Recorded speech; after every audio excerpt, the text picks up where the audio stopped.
네, 코하 오늘도 코인 마켓워치를 찾아주신 여러분 안녕하십니까? 네, 저희 코마오에서 전해드리는 암호화폐 시장의 가장 뜨거운 이슈들을 살펴보면서 시장 흐름을 파악하시고 차분히 대응하시길 바랍니다. 네, 지금 우리에게 꼭 필요한 소식을 콕콕 집어 전해줄 두 기자와 함께합니다. 블록체인 투데이 이윤주 기자, 블록스트리트 최주은 기자, 어서 오십시오. 안녕하세요. 안녕하세요. 안녕하십니까. 안녕하십니까. 네, 그럼 본격적인 이슈 확인 전에 오늘도 암호화폐 시장의 전반적인 흐름부터 살펴보고 시작하겠습니다. 뉴스메타의 키보드 차트를 통해 알아보겠습니다. 네, 먼저 시장 전체 흐름을 보여주는 키보드 토탈 라인 차트 확인해 보겠습니다. 단기 추세선인 주황색 RSI 라인이 올라갔다가 꺾인 모습 보여주고 있고요. 이에 따라 장기 추세선인 초록색 시그널 라인도 같이 좀 꺾이려는 모습 보여주고 있지만 다행히 좀 버티고 있습니다. 하지만 장단기적으로 하락 시그널로 가려는 움직임을 보여주고 있다는 점 참고하시고요. 네, 다음은 비트코인의 시가총액 점유율을 뜻하는 비트코인 도미넌스 확인해 보도록 하겠습니다. 현재 57.96%로 어제 방송 시 58.1%보다는 하락한 모습입니다. 여전히 하지만 비트코인 점유율이 높다, 이렇게 말씀드릴 수 있겠고요.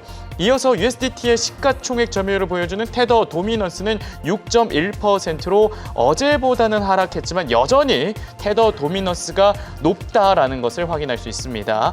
다음으로 중장기적 관점으로 암호화폐 시장에 점수를 주는 키포인트 스코어는 60.27%입니다. 네, 어제 저녁보다 상승했습니다. 41.72%였는데 어제 저녁보다 상승하면서 중장기적으로 상승할 전망이다, 이렇게 키포인트 스코어는 나타내고 있고요.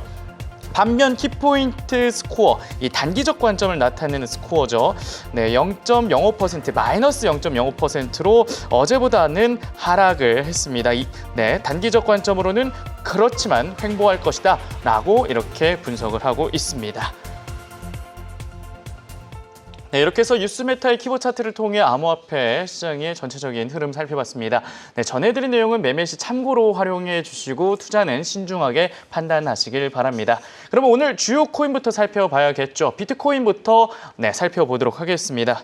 네, 이 우리 코인 대장이 주 기자 반등하나 싶었지만 횡보하면서 좀 약세를 이어가고 있습니다. 아니, 좀 제가 이해가 안 가는 게 금리 인하 기대감이 높아진 상황에서 왜 이렇게 힘을 못 받는지 궁금한데요. 그러니까 금리 인하 한다 그래서 8만 달러에서 8만 8천까지 간 거예요. 아, 그것 때문에? 8천 달러. 8,000달러? 8,000달러. 그 높긴 하죠. 근데 왜 더 못 가는지 약간 그것도 그러니까요. 궁금합니다. 네. 사실 간밤에 이제 PPI 지표가 나와서 아마 많은 분들께서 조금 집중해서 보셨을 것 같은데 딱 그 예상치에 부합하는 수치가 나와줬기 때문에 오히려 이게 또 추가 이제 금리나 기대감에 좀 불을 지펴주는 지표로도 우리가 볼 수가 있잖아요. 그럼에도 불구하고 좀 급진적인 상승이 나오지는 않았던 게 좀 아쉽긴 합니다만 저는 지금 구간에서 추가 하락만 안 해줘도 그게 다행이다. 잘해주고 있다.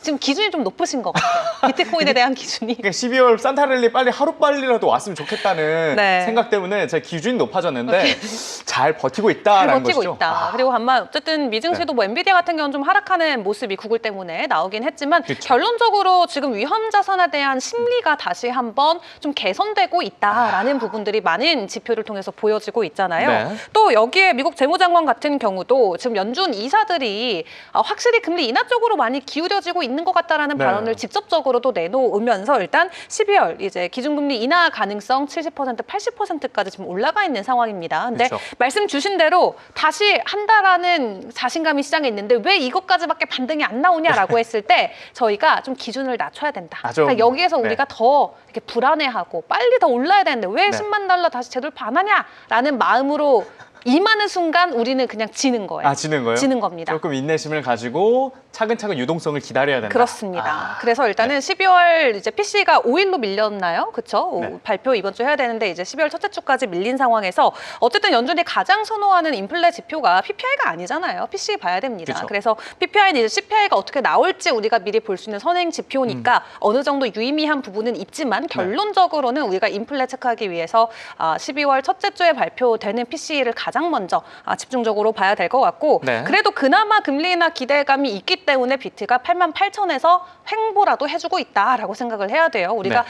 79,000까지 무려 주말에 그쵸. 이미 찍고 왔기 때문에 지금 구간에서 조금 더 힘을 모으는 그래서 지금 구간대 횡보하면서 뭐 파생 쪽이나 기관 쪽에서의 자금 유입이 들어와줘서 네. 조금 더 다시 한번 하방을 다져주고 그 다음에 12월 PCE 잘 나와준 나오면? 데이터를 기반으로 네. 정말 기준금리 인하 하나보다 했을 때 이제 10만 달러 가는 좀 그림을 기다려보면 어떨까 좀 생각을 해봐야 될 것 같습니다. 그렇죠. 네. 지금 과거를 한 10월을 생각을 해보면 12월 기준금리 인하한다고 한 기대감 때문에 막 올랐다가 그렇죠. 그거 안 한다고 해서 빡 빠졌기 빠진 때문에 거죠. 너무 또 막 기대감 부풀어 넣으면 안 된다. 네, 우리가 조급하는 순간 우리는 이 시장에서 루저밖에 될 수가 없다. 알겠습니다.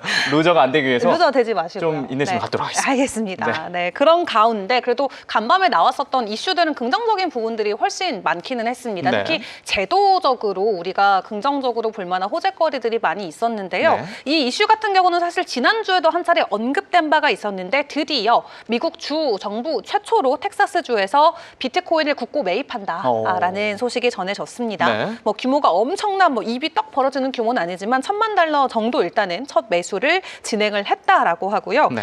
블랙락의 현물 ETF를 통해서 매입을 한 거예요. 그러니까 뭐 이분들이 거래소 바이낸스 열어 가지고 산 건 아니고요. 블랙락 네. ETF 통해서 텍사스주가 일단 비트코인을 1,000달러어치 사줬다. 근데 어쨌든 이게 선례로 이제 남는 사례가 될 수밖에 없기 때문에 텍사스주를 시작으로 계속해서 미국의 이제 50개가 넘는 주들이 계속해서 좀 텍사스의 그런 모습들을 따라가주지 않을까 기대감을 가져봐도 좋을 것 같고 네. 일단 텍사스주 같은 경우는 87,000달러 정도의 매입을 진행을 했습니다. 그래서 다행히 지금까지는 크게 손실권은 아닌 구간인데 앞으로는 장기적으로 본인들이 직접 커스터디를 할 예정도 있다고 해요. 그러니까 지금은 기관 통해서 지금 이 현물 ETF 사는 수준에 그친다면 네. 나중에는 직접 현물을 사서 자기들이 아예 커스터디를 해버리는 주지사님께서 직접 바이낸스 열어가지고 네, 주지사님 그러니까 오래 하셔야 돼요. 이거 드림스 컴퓨를 할 때까지 잘 계셔주셨으면 좋겠습니다. 그래서 텍사스주의 이런 소식과 함께 일단 투심이 살아나는 이슈로 작용이 될 수밖에 없죠. 주정부 차원에서의 매집 소식이 전해졌고 그리고 일본의 뭐 스트래티지사라고 불리는 이 메타 플래닛도 비트코인 사기 위해서 또 대출 빚을 내서 하는 B2를 또 보여주고 있습니다. 이게 사실 이 비트코인 하방 압력을 가했던 요인 중 하나 아니었나요? 빚내서 하는 것 때문에 다 청산되고 오히려 이제 추가 하락에 대한 그런 가능성들을 열어뒀던 건데 어쨌든 기업 차원에서 빚내서 투자해 준다고 하면은 일단은 고맙기는 하죠. 그쵸. 지금 이번 주에 우리 마이클 셀러도 안 사셨잖아요. 그쵸. 추가 매집이 없었던 가운데 일본의 스트래티지사로 불리는 메타플래닛에서는 1억 3천만 달러 추가 대출을 받은 이후에 비트코인에 투자한다라는 계획을 함께 공개를 했습니다. 이미 보유하고 있는 물량은 비트코인 개수 기준으로 3만 개가 넘어가는 상황이고요. 시가 기준으로는 27억 달러 정도로 집계가 되고 있습니다. 담보력은 충분하기 때문에 여기에서 막 무리해서 레버리지만 하지 않는다면 그래도 조금 시장 안에서는 좋은 위치에 이름을 올릴 수 있을 것으로 보여지고요. 앞으로 27년까지 이제 2년밖에 안 남았는데 비트코인 전체 공급량의 1%를 보유한 게 이들의 목적이라 그래요. 메타플래닛도 작년부터 지금 매집해서 거진 1년 가까이 됐는데 이제 개수 기준으로 3만 개밖에 못 모았잖아요. 근데 2년 안으로 지금 17만 개를 추가적으로 매집해야 되는 상황입니다. 엄청난 자금력이 필요하겠네요. 네, 플러스 우리한테 엄청난 호재죠. 얘네가 21만 개 가져가주면 미국 정부가 지금 20만 개 들고 있는데 이 메타플래닛 기업 차원에서 20만 개가 최종적인 목표다라고 하는 것은 우리 또 희소성에 기반한 이 가치의 자산으로서 굉장한 호재로 생각을 해볼 수가 있겠습니다. 열심히 빚을 내서 지금 계속해서 매수를 해주고 계신데 여기도 쓰러지지 말고 부디 끝까지 승리해 주시기를 인내심을 가지고 바라겠습니다. 네, 알겠습니다. 자, 그런 가운데 스트래티지는 조금 상황이 안 좋죠. S&P 500 편입이 다시 한번 불발이 됐습니다. 9월에도 뭐 편입하냐 마냐 이야기 나왔었다가 조금 억울할 수 있어요. 왜냐하면 스트래티지사는 상장 조건을 다 갖춘 회사예요. S&P 500에 편입이 그냥 되면 되는데 안 되는 이유가 딱 하나가 있죠. 뭔가 이걸로 돈을 뭘 버는데? 약간 이런 느낌 아닌가요? 그냥 비트코인을 보유하고 있는 DAT 기업이어서 그것 때문에 상장이 지금 안 되고 있어요. 그쵸. 근데 상장 조건은 다 충족이 된 상황에서 9월 달에 불발됐을 때 JP모건이 그때 뭐라 그랬냐면 이게 전통 금융의 한계다. 아무리 조건들이 다 있어도 그냥 비트코인 묻은 기업은 빼. 그냥 이거 노루 패스 거의 그냥 하는 느낌으로다가 네. 아무리 조건이 다 갖추어져 있어도 비트코인으로 기반이 된 회사는 결론적으로 상장이 될 수 없다라는 거거든요. 근데 그 당시에도 S&P 500에 스트래티지사가 편입이 안 됐을 때 비트코인 가격이 출렁였었습니다. 하락이 나왔었어요. 왜냐면 지금 아까 텍사스주의 사례도 봤지만 기업들, 기관들 혹은 이런 주 차원에서는 비트코인을 현물로 매수하지 않습니다. 왜냐면 관리가 안 되잖아요. 네. 물론 뭐 저희 같은 소액 투자자들은 그냥 거래소에 열어가지고 사면 되는 거지만 기관들은 아예 들어가는 물량 단위가 다르기 때문에 물론 뭐 바이낸스가 해킹 당할 일은 없겠지만 그렇죠. 거래소라는 게 그 해킹이라던가 여러 가지 좀 위험에 노출이 늘 되어져 있고 어느 정도 리스크가 있으니까. 그렇죠. 네. 그리고 이제 가상화폐 거래소 특성상 100% 변제를 해둘 수 없는 구조입니다. 근데 누군가를 통해서 사게 되면은 어느 정도 보안 장치가 갖춰져 있기 때문에 네. 기관들이나 기업들 그리고 또 정부 차원에서는 직접적인 현물 매수보다는 뭐 ETF를 산다던가 아니면 비트코인을 많이 들고 있는 스트래티지의 주식을 산다던가 하는 식으로 간접 투자를 하는 거잖아요. 네. 근데 어쨌든 그런 비트코인의 가격과도 거의 동일한 가치를 갖고 있다라고 좀 매겨지는 이 MSTR 지속적으로 S&P 500 상장이 불발되면서 그냥 이거는 스트래티지가 부정당하는 게 아니라 사실은 비트코인이 부정당한 거다 이렇게 생각을 해야 되는 게 맞는 거죠. 네, 스트래티지는 잘못한 게 없어요. 네. 그들의 잘못은 그냥 비트코인을 많이 가지고 있는 것밖에 없습니다. 그들의 그쵸. 죄라고 한다면. 아니면 근데 뭐 이제 S&P 500을 관리하는 이런 기관들의 네. 생각이 아직은 좀 그쵸. 옛 것이라든가 그렇죠. 그렇습니다. 그렇기 때문에 일단 MSTR의 이번 편입 불발로 인해서 결론적으로 비트코인 대신 일단은 MSTR을 사볼까 하고 샀던 기업들이 또 다시 MSTR을 팔고 있는. 그럼 MSTR 주가가 떨어지잖아요. 네. 그럼 이들은 현금이 있어야 비트코인을 사는데 그리고 이분들은 어느 정도로 독한 놈들이냐면 본인들이 보유하고 있는 주식까지 팔아서 코인 사시는 분들이 있잖아요. 그쵸. 근데 회사 주가가 지금 반토막이 났는데 네. 적극적으로 비트코인 매집이 안 되는 거죠. 근데 우리는 매주 얘네가 매집을 해주는 게 어느 정도 하방을 막아주는 장치 같은 거였는데 MSTR 주가가 떨어지면 얘네가 돈이 없어서 비트를 못 사고 그럼 비트의 또 현물 가격이 떨어지고 약간 악순환처럼 이렇게 꼬리에 꼬리를 물고 사이클처럼 이렇게 돌아갈 수가 있어요. 결국 그냥 MSTR을 사지 말고 비트코인을 살 거리라는 껄껄껄껄무새가 될 수도 있겠네요. 그럴 수도 있고요. 그래서 결론적으로는 스트래티지가 굳건해져야 돼요. 굳건하게 그렇군요. 자리를 지켜줘야 되는데 네. 일단 9월에 한번 불발됐고 또 12월 이번 편입 때도 또 불발이 되면서 기관들 입장에서는 이 MSTR 주식 자체에 보유하는 것 자체가 리스크라고 좀 여기시는 것 같아요. 네. 그래서 유럽의 1위 자산 운용인 아문디라는 곳에서도 추가적으로 이 MSTR의 주식을 매수했던 거를 매도했다라는 소식이 전해졌습니다. 네. 9월에 4억 달러 정도 매수 진행을 했는데 정말 숏텀홀더죠. 3개월 만에 다 매도했어요. 이때 장 좋을 때거든요. 9월에. 그래서 이때 MSTR 비트코인 더 갈 것 같아. 스트래티지 사보자 하고 샀다가 S&P 500에 불발되니까 또 바로 3개월 만에 매도를 하는. 근데 이분들이 이 운용자산 자체가 지금 3,800조 원이 넘어서면서 물론 블랙락과 비교했을 때는 적은 규모긴 하지만 그렇죠. 상당히 좀 영향력이 있는 곳에서 굉장히 짧게 이 스트래티지의 주식을 매수했다가 매도하면서 좀 이런 부분들이 또 투심에는 부정적으로 작용이 될 수가 있겠고요. 네. 같은 날도 JP모건도 우리도 스트래티지 판다 하고 또 공시를 냈습니다. 네. 대규모 1억 달러 넘게 매도를 하면서 마이크로 스트래티지 계속해서 좀 기업들로부터 좀 외면당하고 있는 좀 안타까운 그런 분위기가 이어지고 있습니다. 그리고 비트코인 자체 가격만 놓고 보더라도 최근에 뭐 반등을 좀 해주긴 했습니다만 주간 단위로 놓고 봤을 때 4주 연속 여전히 하락세가 이어지고 있는 상황입니다. 특히 500일 만에 최장 약세 구간에 들어가면서 단기 보유자들이 손실권에서 매도하는 물량들이 계속해서 커지고 있고요. 아래 노란색 부분의 바를 보시면 그게 단기 보유자들이 손실을 보고 있음에도 불구하고 매도하고 있는 거래량을 보여주는 건데 물론 지난 2021년에서 2022년 때 손실폭보다는 적지만 최근에 그래도 조금 이렇게 스파이크가 올라오고 있는 거 보이시죠? 그러겠네요. 네. 그래서 지금 단계에서도 단기 보유자들이 지난 2022년 말 정도에 보였었던 손실권 구간까지 들어온 상태에서 지속적인 매도가 이어지고 있다라고 설명을 드려야 될 것 같습니다. 네.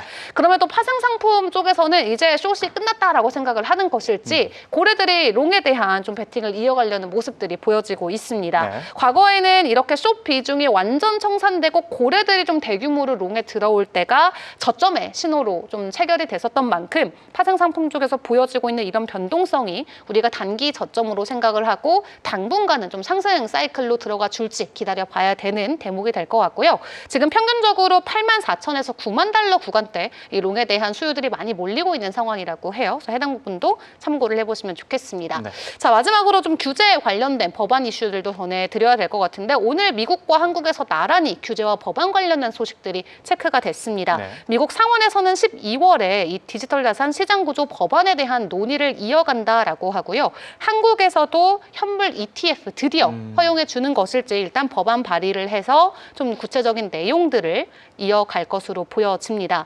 한국은 뭐 ETF뿐만 아니라 이 현물 거래 제외 다 안 되잖아요. 선물도 안 되고 기관들이 투자하는 것도 안 되고 그 기관들 계좌 여는 것도 안 되고 많은 제약들이 있는데 네. 이제 내년을 좀 중심으로 크게 재편될 것이다라는 기대감 계속 있어 왔는데 지금 국회에서도 본격적으로 현물 ETF 허용 법안 발의 소식들이 전해지면서 일단 적어도 국내 시장 안에서는 조금 더 거래량이 살아날 수 있지 않을까 하는 기대감이 계속해서 올라오고 있는 것 같습니다. 네, 이제 비트코인이 제도권 안으로도 좀 더 들어오고 있다는 소식까지 전해드렸습니다. 자, 홍 기자. 네네네. 어제 이 실시간 채팅에 참여해서 줄곧 얘기했던 이 네네. 파전 양면술이 나왔다 이렇게 남기셨는데 네네네. 오늘은 어떻습니까? 뉴스메타의 메타 차트, 알파 차트를 보면서 좀 살펴주시죠. 네, 코하, 여러분들의 훈둥이가 오늘 훈둥이요? 왔습니다. 네, 어제 이제 시청자 여러분들께 실시간으로 네. 이제 뭐 몇 가지 얘기를 드렸었고 이제 일단은 이제 메타 차트 상에서 지금 흐름부터 좀 보여드릴게요. 자, 보시면은 일단은 쭉 이제 상승한 것에 대한 지금 뭐 되돌림을 보일락 말락하면 다시 또 이제 횡명보 장세가 지금 또 펼쳐졌고요. 네. 자, 그리고 이 메타 차트상 트렌드를 키더라도 지금 이 상승에 대한 어느 정도 지금 그 이 주황색이 정말 좀 중요한 이 그 구간인데 여기서 지금 좀 이렇게 기울기가 갑자기 좀 다시 완화됐어요. 그래서 지금 어느 정도 횡명보가 좀 발생한 걸로 보여지고요. 네. 그리고 이제 알파 차트 와서도 지금 쭉 상승한 것에 대한 어느 정도 지금 되돌림을 보이려는 듯한 움직임 역시 알파 차트 노랭이에서도 좀 보여지는데 노랭이가 지금 약간 이렇게 좀 기울기가 꺾였죠. 꺾이면서 이 캔들이 다시 좀 밑으로 좀 수렴한 모습을 보여지고 있네요. 자, 네. 그리고 이 키보스코어에서 지금 오늘 제가 요 일주일치로 이제 딱 세팅을 했는데 이제 지금 보시면 이 예측치가 지금 현재 가격을 너무 상회하면서 지금 간격이 좀 이렇게 크게 벌어졌잖아요. 네. 그래서 역시나 이렇게 너무 크게 벌어지면 제가 항상 뭐라 그랬죠? 관성의 법칙. 그래서 일시적으로는 다시 좀 되돌림이 발생할 수 있겠다라고 말씀을 드렸고, 자, 여러분 어제 제가 그리고 이제 전 방송 때, 그러니까 그 월요일. 제가 시청자로 이제 나왔을 때 화요일 날 우리 네. 우리 아빠가 열심히 또 이제 이제 한 기자님. 네, 한 기자님 이제 나오셨을 때 제가 뭐라고 그랬었냐면 이 테더 도미넌스로 그때 여기였어요. 여기. 네, 여기였었고 이제 한 6.3까지 한번 치다가 거기서 다시 저하 맞고 빠질 수 있기 때문에 지금 정확히 이렇게 쭉 그 시나리오가 발현됐고요. 네. 자, 그리고 오늘 제가 이 테더 도미넌스 상에 좀 이 보이시는 파란색 두 개 선을 좀 추가를 했어요. 네. 여기 또 뭔가 떠 있네요, 그러니까요. 여러분. 숙명이가 나왔어요. 여러분, 네, 숙명이가 나왔습니다, 여러분. 자, 뭐냐면 이제부터는 지금 여러분도 집중해서 보셔야 되는 게 테더 도미넌스 이 4시간 봉 시나리오입니다. 오늘 밤, 내일 아침까지. 왜냐? 현재 지금 여기를 기점으로 이렇게 또 하나, 둘, 셋, 넷, 5 파동이 나온 상태예요. 엘리어트 파동 제가 전에 그 성경책 얘기하면서 말씀드렸죠. 네. 나온 상태고 여기랑 여기가 A, B 지금 상승 다이버전스로 해서 요만큼이 또 나왔어요. 그런데 이게 좀 더 크게 나왔어야 되는데 조금 애매해요. 그래서 힘이 좀 부족해요. 그래서 현재 지금 빠졌죠. 네. 그런데 다시 지금 여기서 이렇게 지금 요거까지는 좋았는데 한 파 더 근데 생기려고 지금 하네요. 여기 현재 기준으로 지금 양봉이 나오고 있잖아요. 네. 그래서 여기를 지금 제가 여기 6% 선에다가 지금 이렇게 좀 주요 저항대라고 적어놨잖아요. 네. 여기를 시원하게 빨리 뚫지 않는 이상 여전히 이 그 AB 상승 다이버전스 힘이 여기는 좀 EBS나 다시 발현할 수가 있어요. 그래서 이렇게 해서 다시 올라갈 수가 있단 말이에요. 네. 자, 테더 도미넌스가 올라가면은 항상 코인은 반대로 하락을 한다고 말씀드렸죠. 그쵸. 그래서 자, 여기 제가 이걸 왜 달아놨을까요, 여러분? 다시 숙명스가 지금 왔습니다, 여러분. 네. 이렇게 해서 다시 올라오게 되면 여기가 될지 6.5%가 될지 뭐 6.6%가 될지는 이제 모르겠으나 이 구간대가 오면 여러분 무조건 다시 숙명적으로 담아야 어쩌면 된다. 우리에게 마지막 기회가 될 수 있는 어허. 그런 구간인 것입니다. 그래서 저희는 좀 숙명적으로를 다시 지금 달아놨고요. 네. 자, 그래서 이 태도 도미넌스 시나리오 지금 물론 여기서 이렇게 여기 이거 바로 이렇게 쭉 빠져면 좋겠으나 지금 흐름상 봤을 때 뭔가 아리까리한 게 지금 보여. 그래서 여기 이렇게 상승 다이버전스 힘이 미비됐으나 다시 발현될 수 있겠다. 어디까지? 대략 한 6.5까지, 6.6까지. 그래서 이 정도 구간이 오면은 다시 숙명적으로 도전해야 되는 구간이 오니까 여러분 이거 잘 체크를 해 주셔야 되겠고요. 자, 네. 그리고 오늘 제가 또 보여드릴 게 지금 이 전에 이 토탈 차트 보여드렸잖아요. 네. 자, 토탈 차트 이게 뭐냐면은 가상자산, 암호화폐, 코인 전체 시가총액 차트 보여드렸죠. 자, 그래서 여기도 마찬가지로 그때 제가 미리 말씀드린 데 기점으로 쭉 올라왔고 여기 지금 박스대 구간에 지금 횡보를 하고 있어요. 그래서 여기서도 이 테더 도미넌스 시나리오와 맞물려 가지고 이 가상자산 시가총액 전체가 횡명보를 이룰 수 있으니까 요 시나리오를 잘 보셔야 되겠다. 그런데 여러분 제가 전에 뭐라 그랬죠? 만약에 테더 도미넌스가 다시 급격하게 치솟아 가지고 네. 이 토탈 차트가 여기 2.468 밑으로 이 선 제가 두 개 그었잖아요. 밑으로 내려오게 되면 여기 어딘가에서 역시나 숙명적으로 도전해야 된다. 그게 말씀드린 테더 도미넌스 시나리오랑 같이 보면 돼요. 그래서 이 토탈 차트도 여러분 잘 보시면서 만약에 이 시가총액이 2.68 이 트릴리언 밑으로 내려오게 되면 이 구간에서 잘 보시다가 도전해야 하는 구간인지 여러분 벌벌벌 떨면서 도망가는 자리가 절대 아닙니다. 네. 아니고 자 그리고 다시 또 등장해서 숙명스가 오늘 숙명수 많이 등장하네요. 이 아더스는 제가 뭐라 그랬죠? 네. 가상자산 시가총액 중에서 쩌리들. 네 쩌리들 상위 10개 네. 뺀 쩌리들. 네. 자, 요 차트 여러분 여기 지금 이렇게 양봉 나와주고 있는데 이게 설령 테더 도미넌스 시나리오에서 음봉으로 가게 되면 이게 여기를 깨겠죠. 깨면은 대략 196까지 내려올 수가 있어요. 자, 그럼 여기가 바로 숙명적인 구간입니다, 여러분.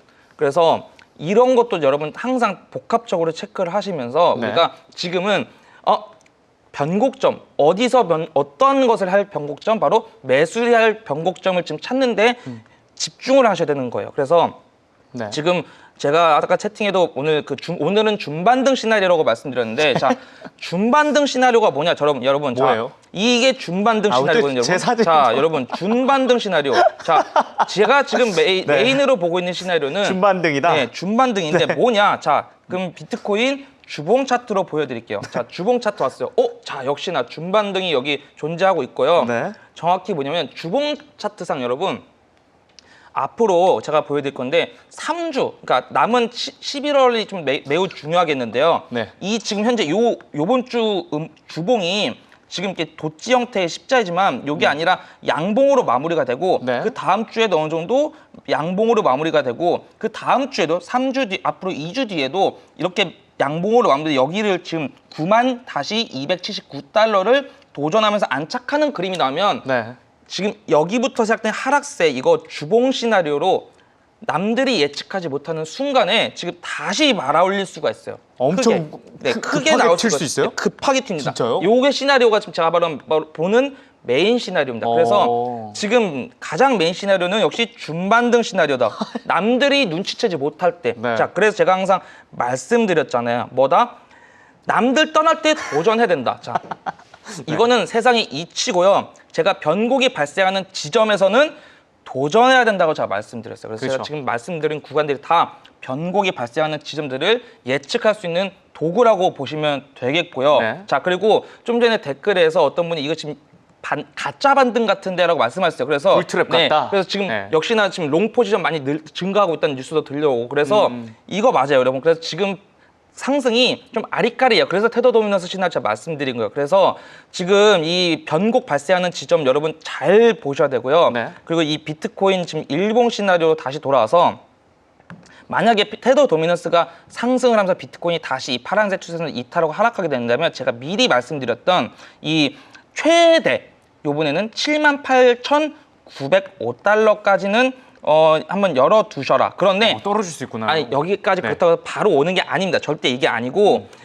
떨어지게 되면 이렇게 떨어지겠지만 다시 물론 여기 82,360달러에서는 역시나 1차적으로 도전을 하셔야 되는 구간이겠고요. 보시다가 더 떨어진다 싶으면 여기까지 열어두시라 이겁니다. 그런데 여기서 털고 나가시는 것이 아니라 여기서는 집중해서 매수를 해야 되는 그런 구간이라고 보면 되겠습니다. 네. 이렇게 변곡점이 생기면 그때 집중해서 좀 매수할 수 있는 타점을 잡으시면 좋겠다 이렇게 말씀해 주셨습니다. 비트코인 살펴봤고요. 다음으로 이더리움 확인해 보도록 하겠습니다. 이더리움도 4거래일 연속 좀 상승을 하긴 했지만 다시 좀 횡보하는 모습 보여주고 있습니다. 근데 이더리움 ETF와 관련된 이슈를 좀 가져오셨다고요? 네, 이더리움이 그래도 ETF 쪽으로는 계속 자금 유입이 최근 3거래일 동안 포착이 되고 있어서 네. 이 부분은 좀 긍정적으로 봐도 괜찮을 것 같습니다. 자, 이더리움 같은 경우는 3거래일 연속 순유입이 들어오고 있습니다. 원화 기준으로도 간밤 1,000억 원 정도가 추가적으로 유입된 모습을 보여줬고요. 네. 블랙락이 계속해서 뭐 비트코인, 이더리움 가지고 있는 거 계속 코인베이스에 갖다 팔고 있었잖아요. 그렇죠. 네, 간밤 블랙락 쪽에서도 ETF는 유입으로 돌아선 모습을 체크를 해볼 수가 있겠습니다. 금리 인하 가능성 높아지니까 다시 블랙록 들어온 거 아니에요? 다시 또 스멀스멀 그러니까요. 조금씩 주워 담으려고 하는 것일지 일단은 이더리움과 비트코인 모두 현물 ETF 쪽으로 자금 유입이 이어졌던 하루였습니다. 그래서 어느 정도 좀 가격 하방은 막아준 채 좀 횡보가 이어지고 있는 상황이었는데 다만 기관 쪽에서는 지속적인 매수를 해줬지만 한 개인 거래자가 네. 2만 개 정도의 이더리움을 이체했다라는 내용이 전해졌는데 오, 왜 네. 사람들이 집중을 하냐면 이분이 이제 ICO 투자자인 거예요. 그러니까 ICO. 거래소에 상장하기도 전에 기업 공개했을 때 풀었던 초기 물량 있죠. 프리세일 물량. 완전 그럼 옛날 옛적에부터 투자를 했던 사람이. 그렇죠. 이더리움이 거래소에도 가기 전에 네. 개인 투자자를 상대로 IPO, 그러니까 주식으로 치면 IPO고요. 그걸 이제 이니셜 코인 오퍼링이라 그래서 ICO라고 코인 쪽은 이야기를 하는데 네. ICO 때 참가했던 투자자. 그러니까 우리로 치면은 비트코인으로 치면은 이걸 우리가 그 사토시 시절 지갑이라고 이렇게 이야기하잖아요. 네. 사토시 나카모토가 존재했던 시절 그런 느낌으로 이더리움도 굉장히 오래된 투자자가 매도하는 물량이 시장에는 좀 주목을 많이 받습니다. 이분 근데 돈을 진짜 많이 벌었겠네요. 그러니까요. 저 사람 저렇게까지 지금까지 거의 10년 가까이 홀딩해놓고 왜 이제 와서 매도를 할까 하는 좀 의구심이 들 수가 있죠. 고점인가? 뭐 이렇게 생각할 수 그렇죠. 있고. 네. 그렇죠. 근데 800억 원 정도 규모의 이더리움을 현재 거래소로 이체를 해서 당연히 뭐 매도 가능성으로 시장은 풀이를 하고 있고요. 다만 2만 개 정도 이체했지만 이게 전체 물량은 아니라고 해요. 아직도 보유 잔고를 보면은 네. 3천 개 정도가 더 남아 있는 상황입니다. 근데 2만 개를 팔고 뭐 3천 개 남긴 거면 네. 거의 다 뭐 매도를 하는 거다라고 우리가 볼 수가 있겠는데 네. ICO 투자자가 굳이 왜 이 시점에서 그러니까. 팔까? 이더리움이 이제 3,000달러인데 5,000달러까지 거의 올라갔었던 네. 자산이잖아요. 그쵸. 근데 지금 가격대 매도를 했다라는 측면에서 이제 추가 상승은 없다라고 판단을 한 것일지 오랜 홀딩 이후에 매도한 이런 이력들은 시장에 늘 주목을 받을 수밖에 없습니다. 아니면 다른 거 더 잘 오를 것 같은 걸 갈아타려고 하는 그럴 걸 수도 있겠죠. 있죠. 포트의 조정일 수도 있는 거고요. 네. 그래서 이더리움 개별 가격에게는 조금 약세로 작용될 법한 온체인 데이터였다 설명을 드려야 될 것 같고요. 네. 그럼에도 불구하고 최근 고래들의 움직임은 나쁘지 않다고 합니다. 계속해서 매수를 이어가주는 모습들이 온체인에서 포착이 되고 있는데 10,000개에서 10만 개를 보유하고 있는 고래들 같은 경우도 지금 보유량이 지금 2천만 개를 넘어서면서 최대치까지 올라간 상황이라고 하고요. 네. 10만 개 이상 슈퍼고래, 그러니까 10만 개보다 더 많이 들고 있어서 정말 거의 기업급의 이더리움 주소도 체크를 해봤을 때 보유량이 계속해서 증가해서 430만 개까지 올라간 상황이라고 합니다. 한마디로 기관과 고액 투자자들의 신뢰가 조금씩 회복되고 있다라는 시그널로 풀이를 해볼 수가 있겠고요. 네. 또 반대로 거래소 안에서의 잔고 흐름은 줄어들고 있대요. 그러니까 사람들이 매수를 하고 이 물량을 그대로 거래소에 두는 게 아니라 외부 지갑으로 이체를 시켜서 나 당분간 이 지갑 손대지 않겠어라고 좀 이야기를 하는 거죠. 9월 이후로 이런 물량들이 지속적으로 감소가 돼서 네. 이 공급 축소, 한마디로 매도 압력이 축소되면서 앞으로 가격이 오를 때 크게 올라줄 수 있겠다라는 기대감을 올리고 있는 상황입니다. 네. 다만 또 여기서 주의를 해봐야 될 점은 또 다른 데이터에서는 오히려 이더리움이 거래소에 잔고가 늘어나고 있다는 데이터도 동시에 나왔습니다. 그러면- 지난 네. 일주일 동안 증가가 됐다. 그러니까 이 9월부터 봤을 때는 거래소의 물량이 서서히 줄어들고 있는데 지난 일주일 동안은 거래소 안으로 오히려 물량이 들어온 게 또 체크가 됐습니다. 그래서 4거래일 잘 가다가 지금 사는 세력 파는 세력 이게 지금 충돌하면서 계속 행보하는 거군요. 그럴 수도 있죠. 최근에 그래도 조금 단기 반등을 해줬는데 지금 이 단기 반등이 또 마지막으로 뭐 생각하는 것일지 네. 일단은 거래소 인플로우가 계속 증가되고 있다라는 데이터가 나왔는데요. 네. 지금 비트코인과 이더리움 모두 인플로우가 급증하고 있는 가운데서 특히 바이낸스 안으로의 거래량 입금이 가장 높은 것으로 확인이 되고 있습니다. 네. 지난 일주일 동안 계속해서 유입 물량이 증가가 되면서 추가 매도에 대한 가능성을 키워가고 있는 상황이고요. 다만 스테이블 코인 또한 같이 급증하고 있는 상황이어서 뭐 이더리움을 매도하고 이걸 스테이블 코인으로 바꿨을 가능성도 상당히 큽니다. 그래서 뭐 완전히 시장을 떠난 돈이다라고 생각하기보다는 시장의 내러티브가 또 긍정적으로 바뀌게 된다면 해당 물량들이 언제든지 시장에는 하나의 자금 역할을 해줄 수 있게끔 준비가 돼 있기 때문에 이 부분도 같이 체크를 해보시는 게 좋을 것 같습니다. 네, 이더리움의 거래 흐름 관련해서 말씀해 주셨습니다. 네, 훈 기자. 네네네. 월요일에 아덜 차트 아까도 보여주셨잖아요. 그 시가총액 10개를 제외한 차트, 그 잔잔바리 차트를 네네네. 설명하시면서 이더리움은 좀 다시 반등이 나올 수 있다 이렇게 설명해 주셨는데 실제로 화요일 반등이 나왔고요. 현재는 어떻습니까? 유스메타의 메타 차트, 알파 차트로 좀 확인해 주시죠. 네, 메타 차트부터 살펴보시겠습니다. 네, 자 보면 지금 역시나 단기적으로 상승한 것에 대한 되돌림이 나오고 있죠. 여기 보시면 여러분, 제가 여기 MACD라는 거를 켰는데 네. 이게 쉽게 말해서 초록이는 매수세, 이 빨갱이는 요거는 이제 좀 매도세라고 매도세. 보면 되고 지금 다시 좀 매도세가 나오고 있죠. 자 그리고 여기서 트렌드를 딱 켜볼까요? 역시나 트렌드적으로는 지금 이렇게 잔잔하게 좀 상승하고 있는데 지금 매도세가 나왔고 좀 이따 제가 보여드릴 차트에서도 어느 정도 지금 그 저항선에 좀 이렇게 도달을 했어요. 그래서 여기를 뚫어줄지를 이제 이게 관건이거든요. 자 그리고 알파 차트에서도 네. 물론 좀 다행스러운 거는 이렇게 노랭이가 이렇게 좀 파동을 좀 포물선 그리고 있는 와중에 역시 캔들이 그나마 위에 있는데 좀 전에 하필 방송 우리 시작할 때 여기 자세히 보시면은 팔아라 셀 시그널 좀 이렇게 나왔어요. 그렇네요. 그래서 이게 다시 여기를 좀 이탈하게 되면 다시 좀 이게 역시나 말씀드렸던 되돌림이 좀 발생할 수 있는 충분히 그런 구간이기도 하고요. 자 네. 그리고 이 키보스코어에서도 제가 비트와 마찬가지로 일주일치로 이렇게 세팅했는데 이게 지금 예측치가 비트보다는 좀 아니지만 현재 가격보다 이제 이격이 좀 벌어져 있어요. 물론 비트보다 아니지만 그래도 이게 좀 다시 여기서 교착할 수 있는 가능성이 좀 보여요. 그렇게 되면 단기적으로는 좀 빠질 수 있겠죠. 자, 그러면 이제 차트로 돌아와서 네. 자 이더리움 제가 오늘 먼저 그 1시간 봉으로부터 먼저 보여드릴게요. 네.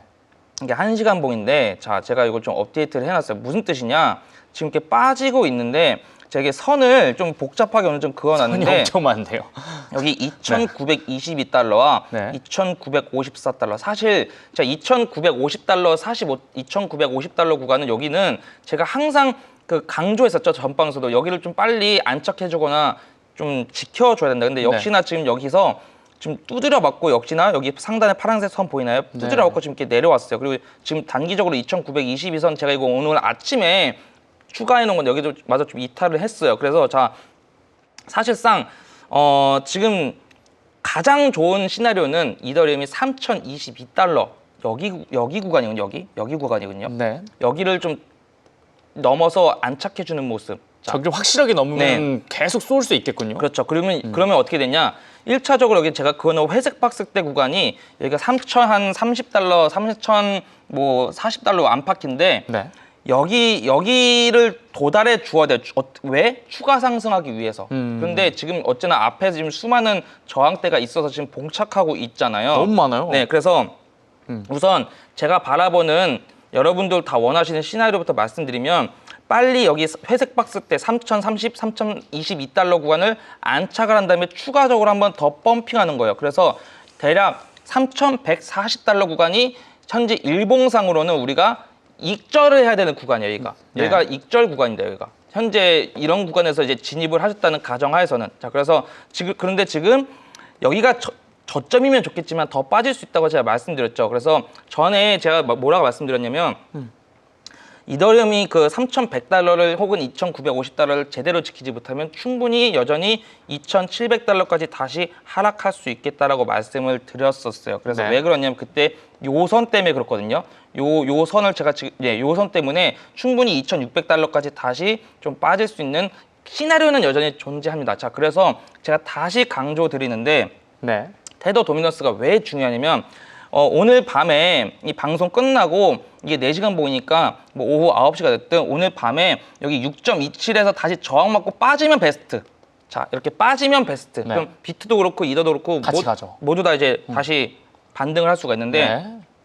여기를 빠지지 않고 여러분 여기를 오히려 뚫어버려가지고 이런 데 구간에 이제 안착하게 되면 제가 추가적으로 상승할 수 있다고 그랬죠. 그럼 이때 그 말씀드린 비트코인이나 이더리움이 특히 이더리움이 2,600달러 선까지 다시 빠질 수가 있게 되는 겁니다. 그래서 물론 그렇다고 그때가 되면 벌벌벌 떠는 게 아니라 여러분 제가 뭐라 그랬죠, 여러분? 남들이 여러분 위기라고 생각할 때 기회다. 네, 사야 된다. 도전하라고 된다. 말씀드렸어요. 네. 자, 그래서 요거 항상 유념해 주셨으면 좋겠고요. 자, 그럼 반면에 이더리움이 지금 더 안 빠지고 네. 단기적으로 지금 바로 쏜다면 제가 오늘도 추가해 놨는데 단기적으로는 3,170달러와 3,130달러 여기 구간이 이제 저항대로 보여요. 그래서 여기서는 이미 지금 수익권이신 분들이거나 혹은 최근에 들어가신 분들은 여기서는 어느 정도 물량을 정리하고 좀 시장을 천천히 좀 살펴보는 것이 매우 중요하겠습니다. 네, 이렇게 해서 이더리움 차트 흐름까지 설명을 해주셨습니다. 현재 260분이 함께하고 계신데요. 시간 되시면 좋아요와 구독까지 좀 눌러주시면 감사하겠습니다. 자, 이렇게 해서 이더리움 살펴봤고 주요 코인 마지막으로 리플 확인해 보도록 하겠습니다. XRP 이틀간 ETF 호재를 좀 누리나 했더니 또 잠잠해요.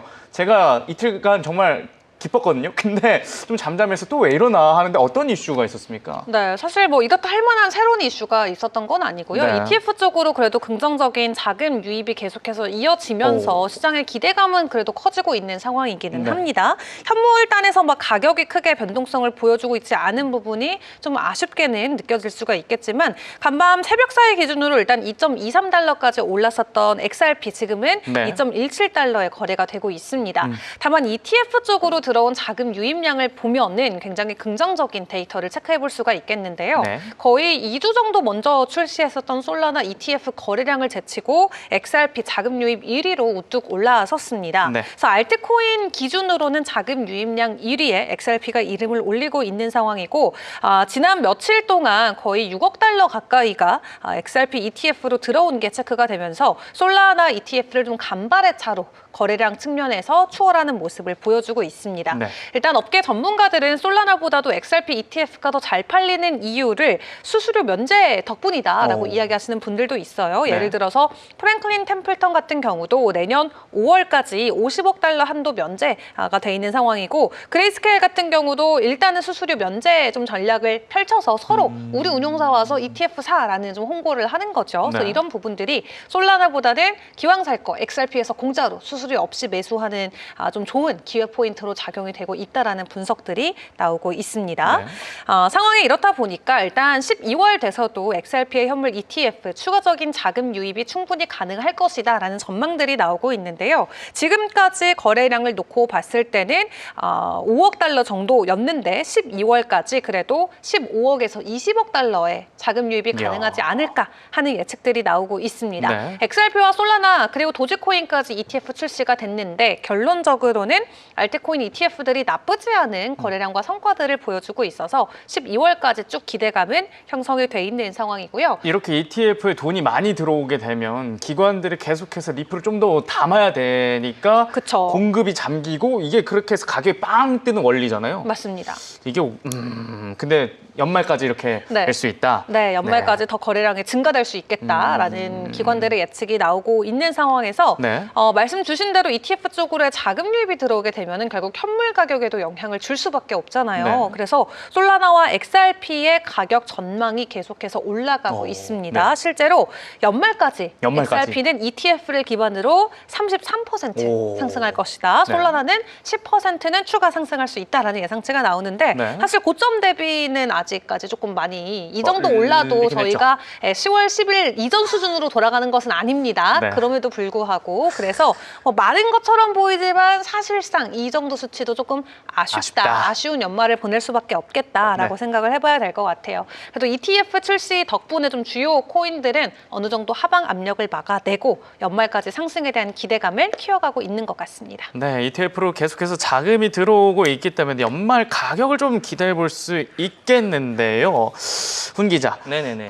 XRP 잘 오르다가 2.18달러까지 내려왔습니다. 지난 월요일 방송에서 리플 하사가 이제는 병장에서 하사가 됐어요. 전형을 그렇죠. 못해가지고. 네네. 근데 박스권에서 횡명보를 해주면 베스트 시나리오다 이렇게 말씀해 주셨는데 어떻습니까? 메타 차트와 알파 차트와 함께 같이 확인해 주시죠. 네, 여러분 그 메타 차트 보시면 네. 지금 이제 이 바이 사라라고 한 시그널이 나온 지 좀 됐는데 여전히 지금 쭉 상승했고요. 셀 네. 시그널이 없네요. 네, 아직까지 그 셀 뒤로? 시그널이 발현이 안 되고 있습니다. 네. 그래서 메타 차트상에서 이제 잘 이제 이거를 미리 또 봤다면 우리 웨커메이드 분들 중에 메타 차트 사용하신 분들이 있었다면은 이 네. 시그널대로 했으면 그래도 이미 또 수익을 보고 계시겠죠. 그쵸. 자, 그리고 지금 이 알파 차트상 오더라도 지금 이 노랭이 밑으로 좀 캔들이 좀 빠지겠는데 네. 뭐 여전히 지금 이 셀 파라라고 하는 시그널은 좀 안 보이네요. 안 보이고 물론 지금 상승한 것에 대한 충분히 되돌림은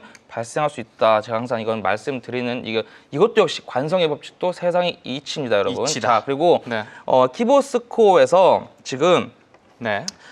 이게 좀 얼핏 보면 예측치가 지금 현재가 떨어졌으니까 빠지는 것이 아니야. 그래서 그랬는데 여러분 지금 이게 다시 반등을 하고 있어요. 그래서 역시 이 예측치가 지금 밑에 현재가 없다 밑에 하회하고 있는데 이게 지금 반등의 V자 반등의 모습을 보이고 있네요, 여러분. 그래서 다시 이격을 좁혀져 오려는 그런 뉘앙스를 좀 풍기고 있습니다. 자, 그러면 이 뜻이 뭐죠? 다시 좀 상승을 할 수 있겠다라는 그림이겠죠. 자, 네. 그리고 여러분 자, 이제 드디어 리플 차트가 왔습니다. 자, 리플 하사가 아니 전형을 못해서 전문 하사까지 하고 있어요. 진짜. 제가 네. 그래서 단기라고 말씀드렸죠. 네. 자, 여러분, 이 리플이 제가 말씀드렸던 이 파란색 선을 이탈을 했었어요. 네. 자, 그래서 사람들 이제 보니까 이 커뮤니티나 여러 가지 이제 뭐 제가 또 그 인간 지표들 많이 또 살펴보니 다들 네. 벌벌벌, 자, 벌벌벌 리플 이제 끝났다, 여러분.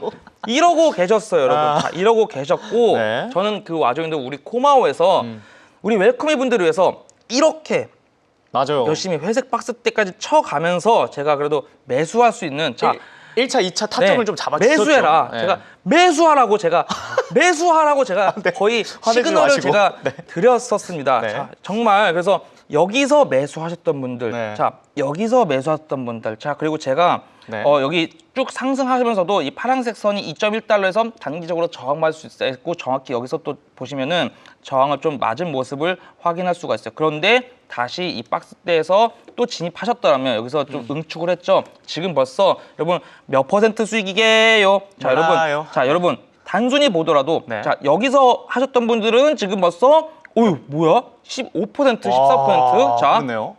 그리고 네.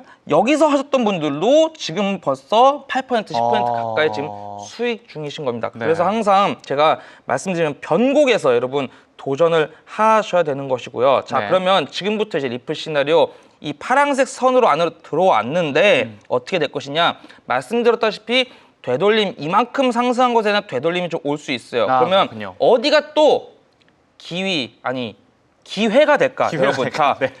파란색 선 맞닿은 네. 2.11달러, 2.1달러까지 저가 봤을 때는 떨어질 수 여기까지 있군요. 떨어질 수도 있겠으나 네. 여기서 오시면 다시 안 담으신 분들이나 혹은 좀 장기적으로 바라보시는 분들을 지금 물타는 것이 아니라 네. 이런 구간대에서 보충을 하시면 되겠습니다. 추가 매수 구간이 2.1달러다. 그렇죠. 네. 물론 여기서 지금 이 힘에 의해서 다시 여기를 주황색 상단선을 도전을 할 수가 있어요. 네. 주황색 상단선은 2.31달러고요. 그리고 이 말은즉슨 이 네. 주황색 상단선인 2.31달러가 지금 현재 여기서부터 상승한 것에 대한 저항으로 작용할 수 있다는 것이겠죠. 그러니까 2.31달러에서 충분히 저항이 나올 수 있다. 여기를 뚫어주는 게 우리 당장 모두가 원하는 것이지만 그렇죠. 기술 확률적으로 2.31달러에서는 저항이 나타날 수 있다. 요 점도 유의하시고 이제 대응을 해주셨으면 좋겠습니다. 네, 일단은 2.1달러까지 떨어질 수 있지만 2.31달러까지 가게 되면 좀 더 떨어질 수 있다. 이렇게 말씀해 주셨습니다.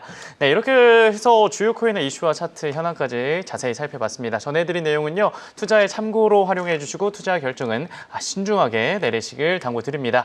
네, 이어서 특이점이 포착된 코인을 소개해 드리는 시간이죠. 코인 레이더 지금 바로 시작합니다.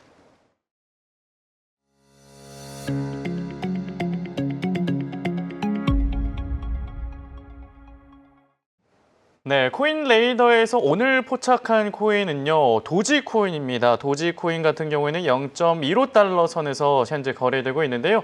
도지코인과 관련돼서 좀 반가운 소식이 있었다고요? 네, 도지코인도 최근에 ETF 출시가 됐습니다. 네. 그래서 밈코인도 이제 ETF가 나오는 시대가 정말로 어떻게 왔습니다. 이걸 어떻게 해석해야 될까요? 정말 그냥 이제 민코인도 사실 가격만 받침이 된다면 뭐 물론 섹터가 민코인이긴 하지만 그쵸. 그럼에도 불구하고 큰 손들이 충분히 담을 수 있는 매력적인 자산이 될 수 있다라는 좀 선례가 되어줄 것 같습니다. 네. 미국에서 도지코인 ETF 출시되고 나서 중요한 건 조금 결과가 솔라나나 뭐 리플 같지는 리플, 않았고요. 네. 조금 유출과 유입이 거의 맞물리면서 거의 0에 좀 수렴하는 아, 진짜요? 그런 모습이었습니다. 내나 마나하다. 네, 그러니까 거래량이 나오긴 나왔는데 네. 매수와 매도의 물량이 거의 비슷하게 떨어지면서 리플이랑 솔라나는 출시됐을 때마다 올해 출시된 ETF 뭐 거래량 1위 이런 타이틀을 받아갔었잖아요. 그쵸. 확실히 그거랑은 조금 다른 모습이 포착이 됐습니다. 네. 그래서 24일에 그레이스케일이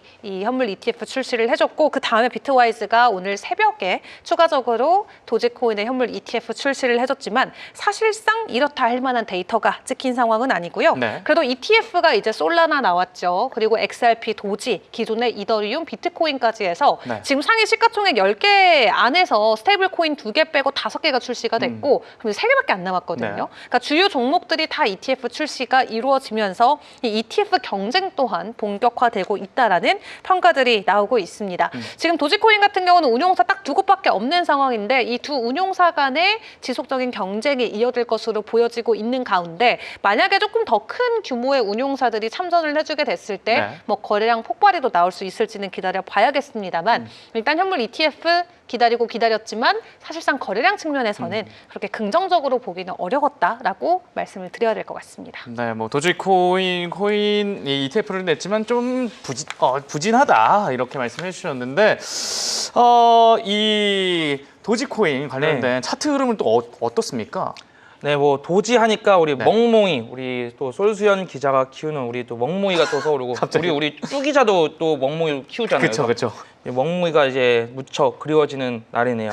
물론 저는 키우지 않습니다. 네.